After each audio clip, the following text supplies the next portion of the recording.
Delhi MCD में standing committee सदस्यों के चुनाव में बवाल। सदन में भिड़े आम आदमी पार्टी और बीजेपी पार्षद। जमकर हुई धक्का मुक्की। हंगामे के बाद एक दूसरे पर फेंकी पानी की बोतलें। बुधवार को दिल्ली का सिविक सेंटर जंग का मैदान नजर आया। बीजेपी ने लगाया चुनाव में धांधली का आरोप। वहीं आप बीजेपी पर गुंडागर्दी करने का आरोप लगा रही।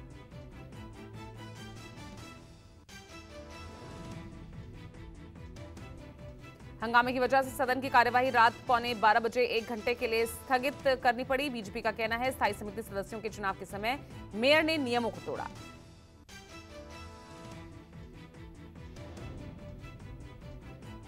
दिल्ली के सीएम अरविंद केजरीवाल ने एमसीडी सदन में मारपीट को शर्मनाक बताया। केजरीवाल ने ट्वीट करते हुए कहा, यह बिल्कुल चौंकाने वाला और अस्वीकार्य है। बीजेपी नेता विजेंद्र गुप्ता ने आप पर मनमानी करने का आरोप लगाया। विजेंद्र गुप्ता ने कहा, सुप्रीम कोर्ट के आदेश की आड़ लेकर केजरीवाल मनमर्जी कर रहे हैं।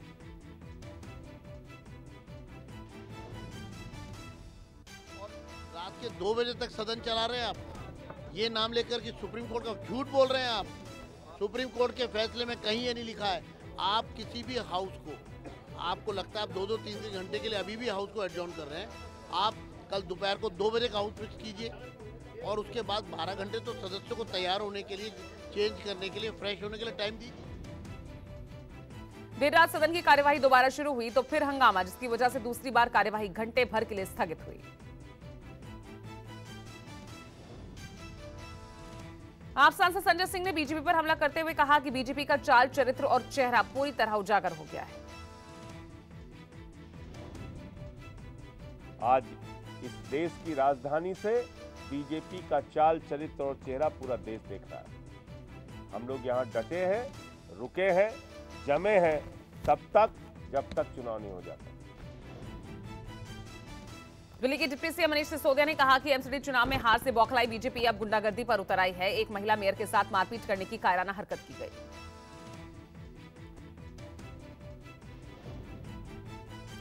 आम आदमी पार्टी स्टैंडिंग कमेटी के सदस्यों का चुनाव हर हाल में संपन्न कराना चाहती है, जबकि बीजेपी चाहती है सदन की कार्यवाही स्थगित कर चुनाव नए सिरे से कराए जाएं। दिल्ली एमसीडी स्टैंडिंग कमेटी सदस्यों के चुनाव में पार्षदों ने पानी फेंकने के साथ ही एक दूसरे पर फेंके जूते। बीजेपी का आरोप है कि सारा विवाद एक पार्टी पार्षद को थप्पड़ मारने पर शुरू हुआ।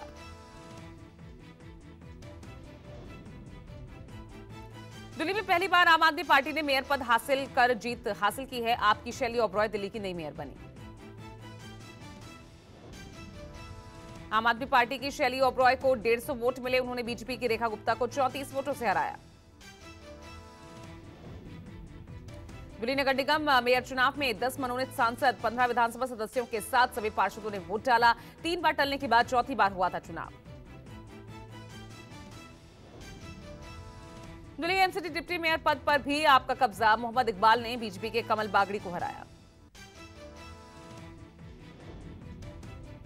80 दिनों बाद एमसीडी को मिली नई मेयर का कार्यकाल मात्र 34 दिनों का होगा, क्योंकि नियमों के मुताबिक अप्रैल से शुरू होने वाले सत्र के लिए फिर से मेयर चुना जाएगा। दिल्ली एमसीडी मेयर चुनाव में जीत का आम आदमी पार्टी आज मनाएगी जश्न। पार्टी ऑफिस में होगा शानदार कार्यक्रम।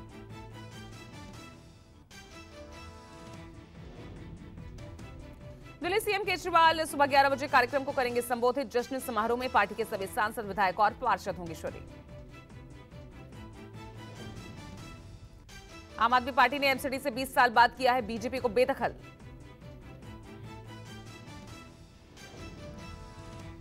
बीजेपी आज आप दफ्तरों के बाहर धरना प्रदर्शन और घेराव करेगी। बीजेपी का यह प्रदर्शन सिसोदिया के कथित जासूसी मामले को लेकर होगा। –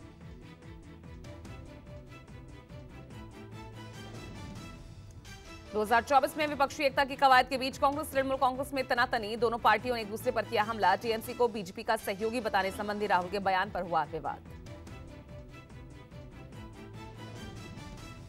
टीएमसी महासचिव अभिषेक बैनर्जी ने राहुल गांधी पर तीखा हमला किया। अभिषेक ने ट्वीट कर कहा, कांग्रेस बीजेपी का विरोध करने में असफल, अप्रासंगिकता, अक्षमता, असुरक्षा से उन्हें उन्माद की स्थिति में डाल दिया है। अभिषेक बैनर्जी ने कांग्रेस नेता पर तंज कसते हुए कहा कि हम पर हमला करने की बजाय राहुल गांधी अपनी घमंड की राजनीति पर विचार करें।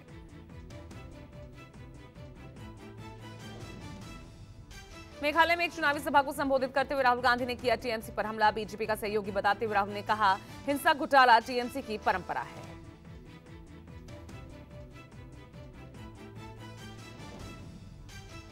सुप्रीम कोर्ट से उद्धव ठाकरे गुट को नहीं मिली राहत। कोर्ट ने चुनाव आयोग के फैसले को रखा बरकरार। शिवसेना का नाम और चिन्ह फिलहाल शिंदे गुट के पास रहेगा। उच्चतम न्यायालय ने बुधवार को हुई सुनवाई के बाद चुनाव आयोग और शिंदे गुट को भेजा नोटिस। 14 दिनों में मांगा जवाब। कोर्ट ने कहा फिलहाल उद्धव गुट चुनाव आयोग के दिए चुनाव चिन्ह टॉर्च और मशाल का ही इस्तेमाल करें।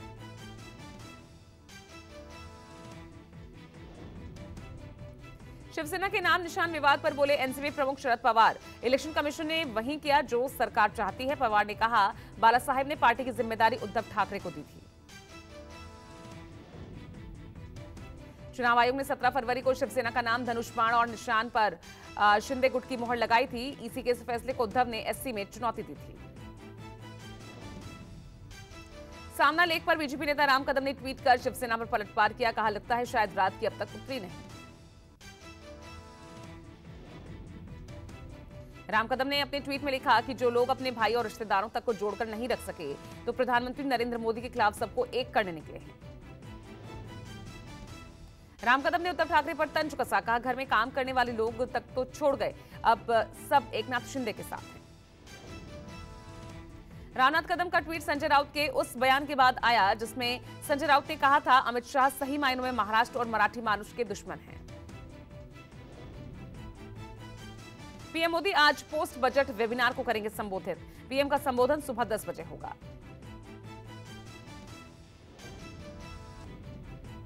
केंद्रीय गृह मंत्री आज से 3 राज्यों के 3 दिवसीय दौरे पर रवाना होंगे। आज पहले दिन शाह कर्नाटक के बेल्लारी और संदूर में चुनावी सभा करेंगे। गृह मंत्री मध्य प्रदेश के मैहर और बिहार के वाल्मीकि नगर भी जाएंगे।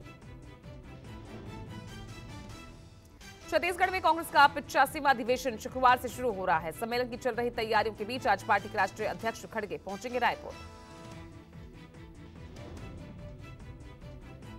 2024 आम चुनाव सहित विधानसभा चुनाव पर बनेगी रणनीति। देश भर से 10,000 से ज्यादा कांग्रेस नेता और कार्यकर्ता छत्तीसगढ़ पहुंचेंगे। बीजेपी के राष्ट्रीय अध्यक्ष जेपी नड्डा आज नागालैंड के चुनावी दौरे पर रहेंगे। नड्डा एक चुनावी रैली को संबोधित करेंगे। नागालैंड में 27 फरवरी को चुनाव होगा। महाराष्ट्र में संजय राउत की परेशानी बढ़नी तय। सीएम एकनाथ शिंदे के बेटे पर जान से मारने की सुपारी देने संबंधित राउत के बयान पर केस दर्ज। संजय राउत ने लिया पुलिस की पूछताछ से यू टर्न। श्रीकांत शिंदे के खिलाफ दिए बयान में उससे मुकर गए हैं। राउत ने कहा कि सार्वजनिक स्थल पर स्याही फेंकने की थी योजना। केंद्र सरकार ने शिक्षा नीति में किया बड़ा बदलाव। अब देश में पहली क्लास में एडमिशन के लिए न्यूनतम उम्र 6 कर दी गई है। केंद्र ने सभी राज्य और केंद्र शासित प्रदेशों को इससे संबंधित निर्देश भेज दिए हैं। अग्निवीर चयन प्रक्रिया में बड़ा बदलाव। अब लिखित परीक्षा के बाद होगी शारीरिक और मेडिकल जांच। हरियाणा के भिवानी कांड के 7 आरोपियों की पुलिस ने जारी की तस्वीर। मुख्य आरोपी बताया जा रहा मोनू मानेसर की तस्वीर नहीं है। नासिर जुनैद हत्याकांड में गिरफ्तार रिंकू सैनी से पूछताछ के बाद जारी की गई तस्वीरें। पुलिस के मुताबिक आरोपियों की 2 टीमों ने पेरुका नौगांवा के बीच नासिर जुनैद से मारपीट की थी। फरार बदमाशों की धरपकड़ के लिए हरियाणा पुलिस से मांगी गई मदद।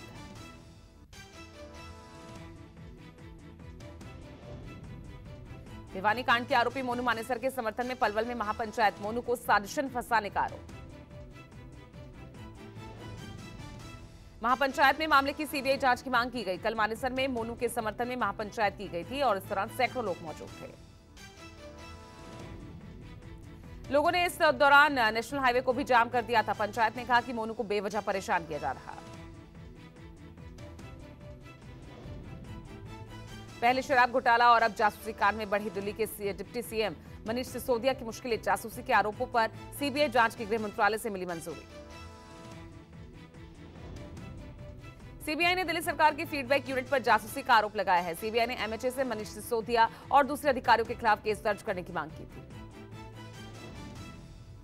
सीबीआई ने अपनी रिपोर्ट में दावा किया है कि मनीष सिसोदिया ने फीडबैक यूनिट का इस्तेमाल राजनीतिक खुफिया जानकारी इकट्ठा करने में किया।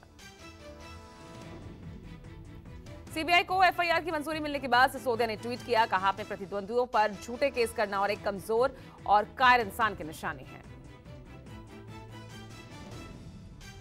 बीजेपी ने सिसोदिया पर केस चलाने को एकदम सही ठहराया। गिरफ्तारी की मांग की हरीश खुराना ने कहा, बीजेपी ने यह मुद्दा कई बार उठाया। केजरीवाल और सिसोदिया ने सिर्फ नेताओं बल्कि मीडिया की भी जासूसी कर रहे थे। योगी सरकार ने पेश किया अब तक का सबसे बड़ा बजट, 6,90,242 करोड़ का बजट पास।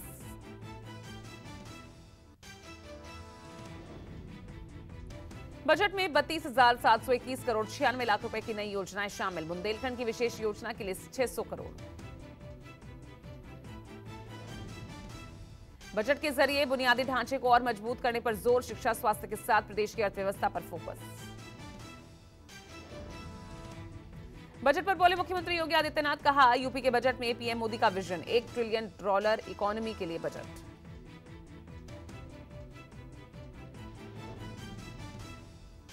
सीएम योगी ने कहा हमारी सरकार में राजस्व में हुई बढ़ोतरी, टैक्स चोरी रोकी गई। उत्तर प्रदेश में पेट्रोल डीजल की कीमत अन्य राज्यों से कम।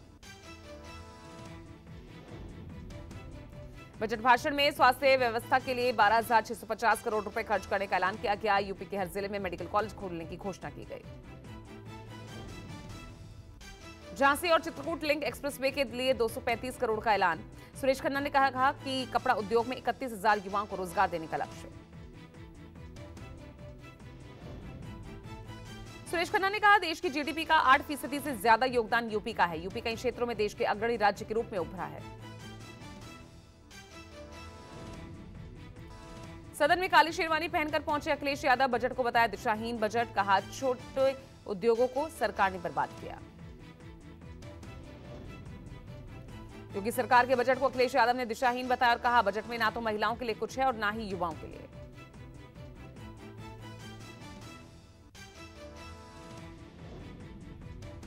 भारत चीन के बीच 3 साल बाद बीजिंग में हुई WMCC की बैठक। लद्दाख, अरुणाचल सहित LAC पर जारी तनाव के बीच बैठक अहम। ब्रिटिश संसद में उठा बीबीसी ऑफिस में आकर विभाग के सर्वे का मसला। ब्रिटिश सांसद डेविड रटली ने कहा हम बीबीसी को फंड देते हैं लेकिन हम सुनिश्चित करते हैं कि उनकी संपादकीय स्वतंत्रता कायम रहे। अंतर्राष्ट्रीय मुद्रा कोष की प्रमुख क्रिस्टालिना जॉर्जिवा ने भारत की विकास रफ्तार को सराहा। जॉर्जिवा ने कहा 2023 में वर्ल्ड इकोनॉमी ग्रोथ में भारत 15% का योगदान करेगा। अमेरिकी राष्ट्रपति चुनाव में एक और भारतीय मूल के उद्योगपति ने चुनाव लड़ने का ऐलान किया। विवेक रामास्वामी ने अपने ऐलान के साथ चीन पर निर्भरता खत्म करने का आह्वान किया।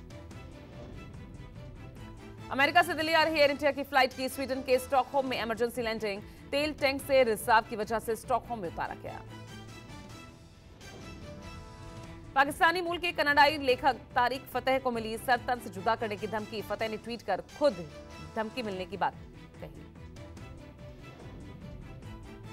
भारतीय मूल के ब्रिटिश लेखक सलमान रुश्दी पर हमला करने वाला होगा सम्मानित। ईरान की एक संस्था ने 24 साल के आरोपी हादी मतर को 1000 वर्ग मीटर जमीन देने का ऐलान किया। बांग्लादेश में आज राष्ट्रपति चुनाव। देश के 22वें प्रेसिडेंट के तौर पर चुने जा चुके हैं मोहम्मद शहाबुद्दीन चुप्पू। मौजूदा राष्ट्रपति अब्दुल हामिद का कार्यकाल 24 अप्रैल को हो रहा खत्म। पुतिन के एक फैसले ने अमेरिका और दुनिया की टेंशन बढ़ाई। पुतिन ने अमेरिका से 11 साल पुराना परमाणु समझौता तोड़ दिया।